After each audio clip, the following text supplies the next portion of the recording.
মহাসভার সম্মানিত সভাপতি, ঢাকা বিশ্ববিদ্যালয়ের treasurer professor M Jahangir Alam Chowdhury PhD, বিশেষ অতিথি ঢাকা বিশ্ববিদ্যালয়ের সম্মানিত vice chancellor professor doctor Niaz Ahmed Khan, vice chancellor, বিভাগীয় চেয়ারম্যানবৃন্দ, ডিন মহোদয়গণ, সম্মানিত শিক্ষক মণ্ডলী এবং শিক্ষার্থীবৃন্দ, আমি আল্লাহ তাআলার শুকরিয়া আদায় করি যে আজকের এই মরক্কো অনুষ্ঠানে হাজির হতে পারলাম। আলহামদুলিল্লাহ, রমজানুল মুবারক আমরা সিয়াম সাধনা শুরু করেছি। এটা যেন কেবল লৌকিকতায় পরিণত না হয়, এটা আমরা রমজানের যে এসেন্স, ধর্মের যে মর্মবাণী, এটাকে অনুধাবন করে আমরা সিয়াম সাধনা করব। এতে করে আমরা সংযমী হব, আমাদের জীবনে বিভিন্ন বাঁকে পরিশুদ্ধি আসবে এবং এটা নৈতিকতার জাগরণ আমরা ঘটাতে পারব।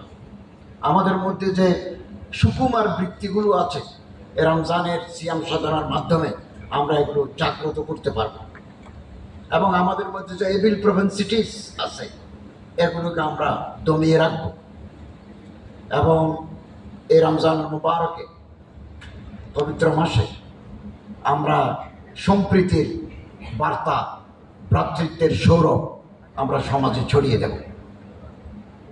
দেশ পরিচালনার দায়িত্ব পেলে লুটিপুটে খাওয়ার যে অশুভ মানসিকতা, এটা থেকে আমাদের বেরিয়ে আসতে হবে। রমজানকে সামনে রেখে কোনো প্রতিষ্ঠান পরিচালনার সুযোগ পেলে আমরা গাছের উপরেটাও খাই, তলাটাও কুড়াই।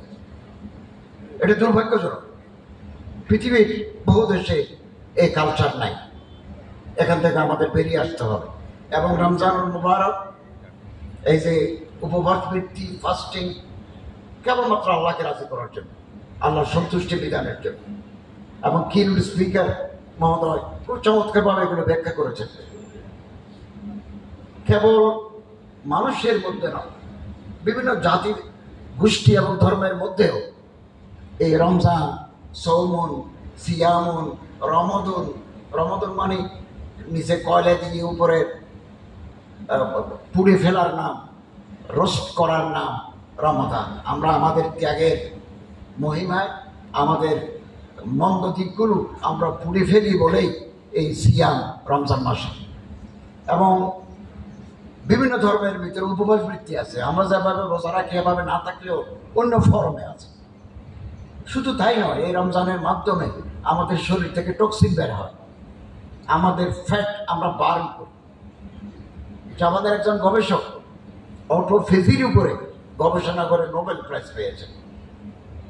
এবং শীত প্রধান দেশে এই যে কাঠবিড়ালি, শীত আসলেই 4-5 মাস গর্তের ভিতরে প্রচুর খাদ্য নিয়ে গর্তের ভিতরে ঢুকে বিভিন্ন প্রজাতির কাঠবিড়ালি, এবং তারা 4-5 দিন টানা ঘুমায়। এই 4-5 দিন তাদের পেটে খাবার থাকে না, জেগে উঠে তারা খাবার গ্রহণ করে। সাগরে যে রেড স্যামন আছে, এগুলো 5000 কিলোমিটার দূরে গিয়ে সমুদ্রের মোহনায় ডিম পাড়ে। ওগুলো যখন পোনা হয় তখন সমুদ্রে নোনা পানিতে চলে আসে। এই যাত্রাপথে তাদের যে দীর্ঘ অভিযাত্রা, এ পথেও তারা আহার করে কম। অতএব আসুন আজকের এই ইফতার অনুষ্ঠান, রমজানুল মুবারকে রমজানের যে তাৎপর্য, এটা আমরা গ্রহণ করি। একটা সুন্দর সমাজ, বৈষম্যহীন রাষ্ট্র আমরা গঠন করি। আল্লাহ তাআলা আমাদের তৌফিক এনায়েত করুন। আমিন। ওয়া আখিরু দাওয়ানা আলহামদুলিল্লাহি রাব্বিল আলামিন।